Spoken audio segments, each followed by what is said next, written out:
Brad Edwards, welcome back to Tuscaloosa. I hope all is well. All is well, Ryan. This is a fun week. We're excited about this. Nationally, we've been looking forward to this one for a month, ever since it became official that day when we were in Baton Rouge waiting for the Alabama-LSU game.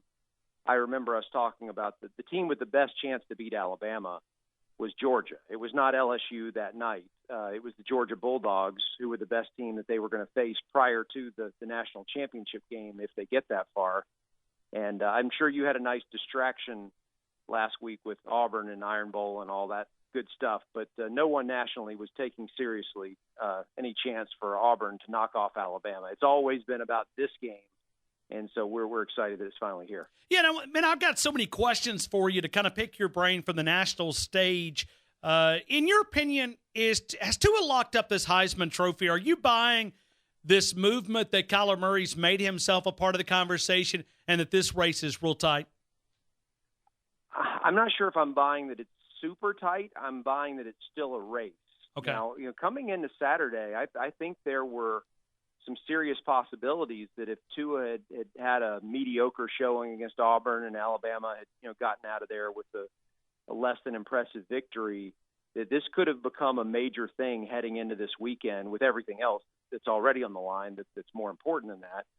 But given the way that Tua responded, I mean, arguably his best game of the season, if you were to look at it strictly from the standpoint of the talent of the defense he was facing and the pressure of the situation, the rivalry, and all that stuff.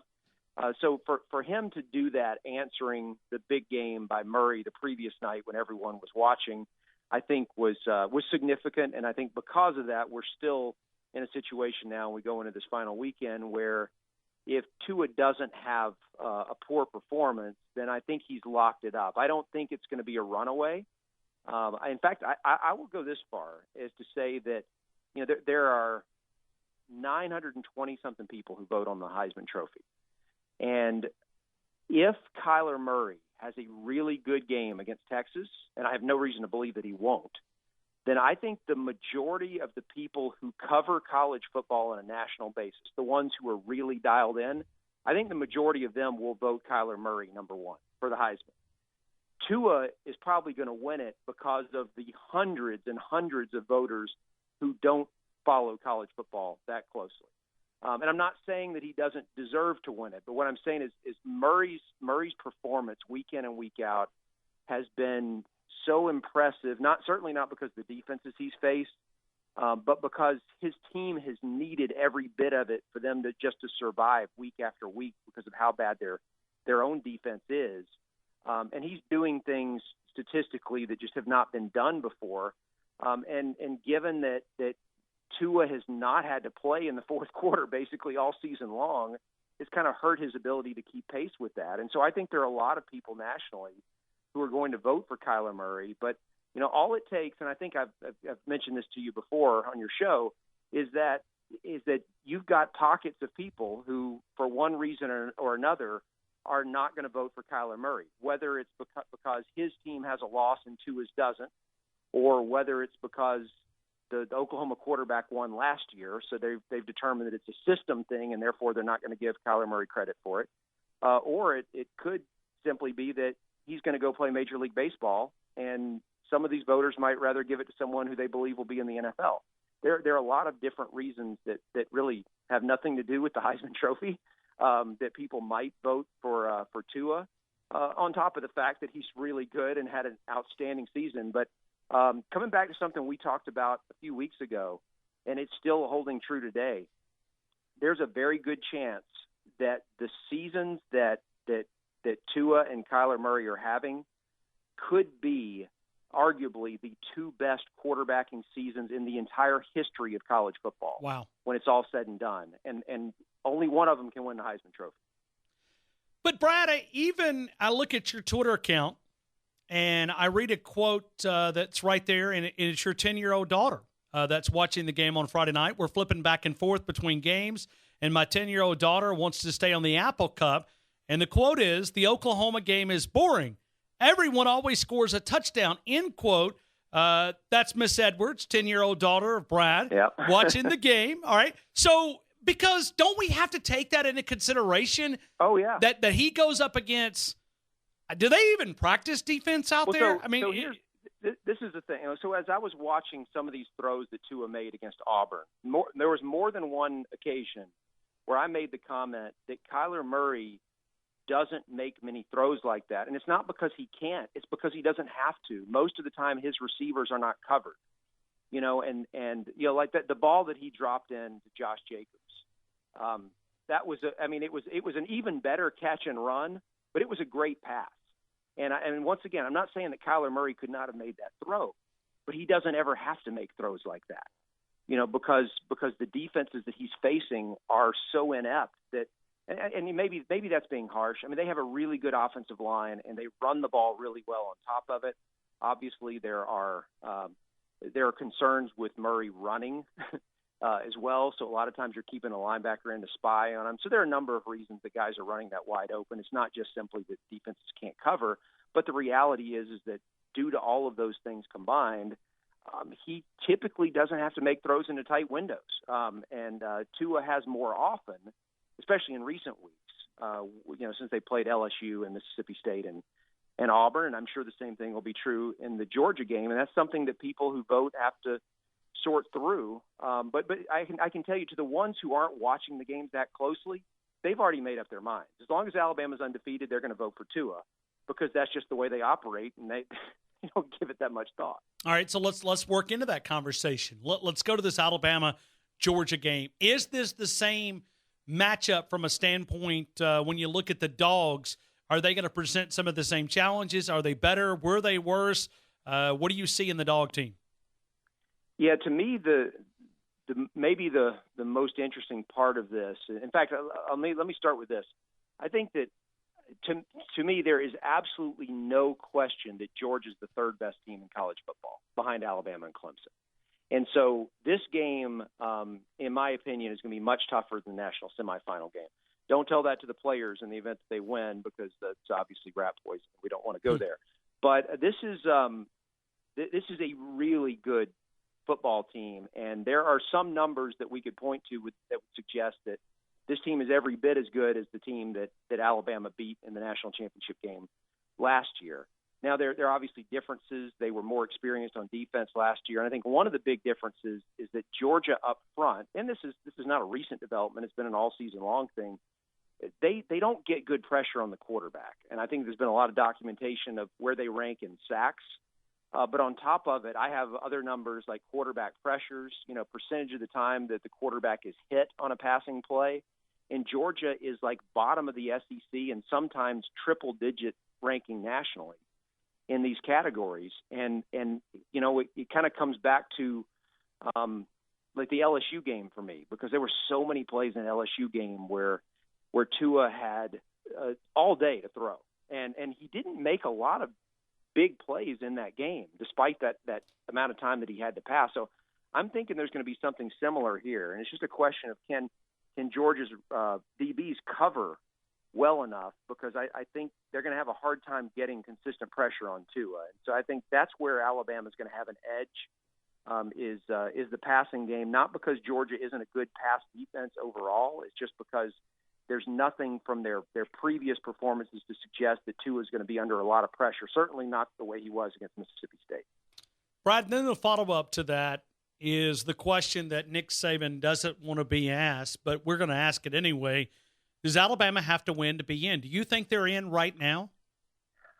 I do. I okay. think I was going to say I think they are almost certainly in. Look, you never know. This is the only reason I hesitated.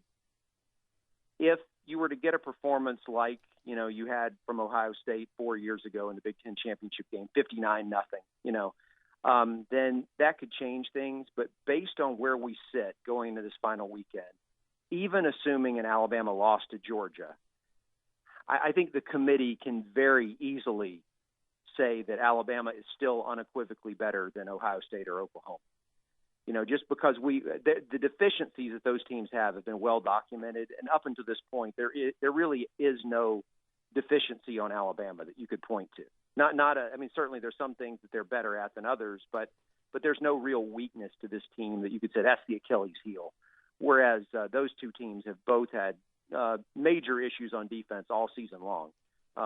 Oklahoma more so than Ohio State, but Ohio State certainly has given up a ton of big plays. So I think that's really the biggest thing, and the biggest advantage that Alabama has is the consistency and the domination with which they've won all this season could pay dividends if they were to lose on Saturday, because I just think it'd be very, very difficult for the committee to turn around and say they're no longer one of the four best teams. We're talking to Brad Edwards, ESPN college football analyst. With that being said, give me the four the way that you see it, and count the wins that you think is going to happen on Saturday. How do you see it on Sunday morning? 1, 2, 3, 4 in order, the way that you see it from your perspective. I mean, you did this for a living for many, many years, trying to project the BCS. Now we're into the college football playoff era. How do you see it on Sunday morning, 1 through 4? Yeah, so I mean, I'm just going to assume that the favorites win. Okay. Because none of them are really toss-up games when you look at it, and that's not to say there can't be upsets. But I mean, as startling as it is, Alabama's about a 2-touchdown favorite. So is Ohio State. Oklahoma, which surprises me, is more than a touchdown favorite. I think I saw it at 7.5 this morning. And who does that leave? Oh, Clemson is obviously the biggest favorite of all of them. So if we assume those teams win, I think what we're looking at is Alabama 1, Clemson 2, and Notre Dame 3. I know there would be some question as to whether Notre Dame is better than Ohio State or Oklahoma, and even Georgia, if you want to throw them into the conversation. But they're undefeated, and I think the committee will defer to the 0 in the loss column. And then the fourth team, I'm guessing, if they all win, will be Ohio State. And look, there's a lot that can change based on margin of victory this weekend. If one were to win close and the other one were to win in a blowout, but I just feel like what Ohio State did offensively against Michigan this past weekend really hurts Oklahoma's argument, because Oklahoma's argument has always been that their offense is so good that they can score on anybody, and that kind of makes up for the defensive issues they have. Well, you can't really argue that Oklahoma's offense is a ton better than Ohio State's, because to do so would suggest that you think Oklahoma would have scored 8 on Michigan.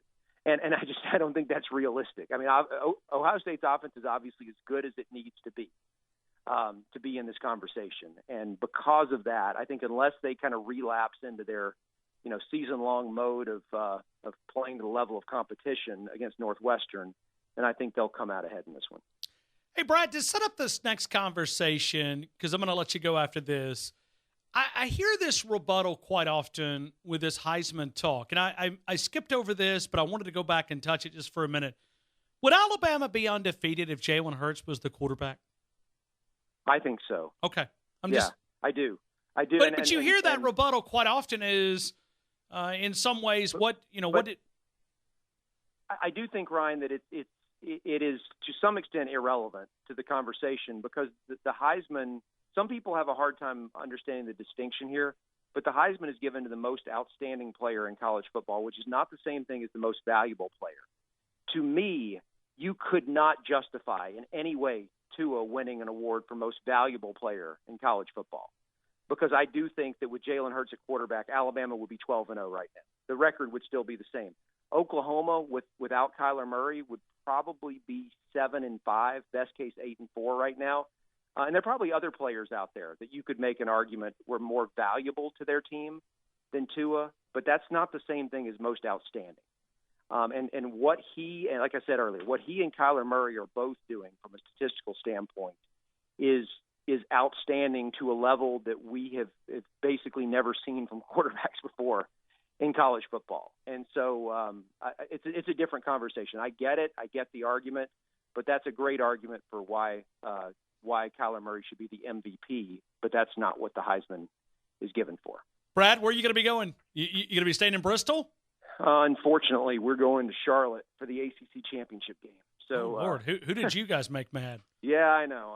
We there was some politics involved in the decision, but that's where we ended up by default. We We had looked at Atlanta, and for reasons I won't get into, we had to decide to go somewhere else. I got you. But let me real quickly tie this into it. Clemson, 510 passing yards. How much of a concern is that? Or is this just a rival game that maybe got out of hand? That is a concern. Yeah, okay. That's a concern moving forward, not for this weekend. Right. Pitt's not a great passing team, and Pitt didn't even score a touchdown in Miami last weekend. So they're going to – plus you're getting an angry Clemson defense. That game is going to be an absolute rout. But, yeah, I mean, look, if you get a really good passing team, and I think Alabama qualifies as that, that's a major question. Look, go back to the A&M game, Clemson A&M early in the season. Sure. Where they got a lot of pressure on Kellen Mond in that game, but when they didn't get pressure on him, when he was able to throw, he completed a lot of big passes, especially in the second half, and we saw that kind of raise its head again. I mean, coincidentally, two SEC teams, neither one of them known for being a great passing team that torched that Clemson secondary this year. And so, look, I still think they're a really good defense, but it's obvious that they can be had in the secondary if you give your quarterback time to throw. So it's something for Alabama to be optimistic about if they eventually get to that matchup. ESPN College Football Insider, ESPN.com, analyst for College Game Day on ESPN Radio, part of ESPN Stats and Information Group. Brad Edwards, as always, thank you so much for being a part of the show. Thanks, Ryan. Always enjoy it.